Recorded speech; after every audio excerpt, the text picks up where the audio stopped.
دا د 1928 کال افغانستان دی چې واکې هغه وخت د امان الله خان په لاس کې وو. نوموړی له 1919 څخه تر 1929 کال پورې د افغانستان پاچا پاتې شو.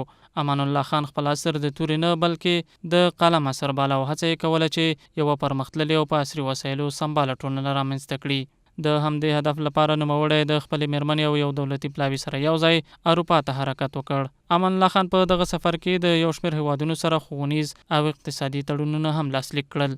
امیر امان الله خان چې کله یو شپږ میاشتنی سفر په اسیایي او اروپايي هیوادونو کې پیل کړ، هغه خپل هم د ځان لپاره ځینې موخې ټاکلې وله چې هلته نږدې نه. یو خو دا و چې په سیاسي او ډیپلوماتیکه کچه باندې موږ د نړۍ له ډېرو هیوادونو سره اړیکې پیدا کړل، تعلقات او تړونونه هم له ډېرو هیوادونو سره لاسلیک کړل. دا زموږ په دې برخه کې ډیپلوماتیک لاسته راوړنې ول چې زموږ اړیکې د محدودو هیوادونو پر ځای یا د یوه هیواد تر اغېز لاندې چې په سیمه کې د نږدې هیوادونو د ډېرو هیوادونو سره موږ نړیوالې اړیکې پیدا کړلې.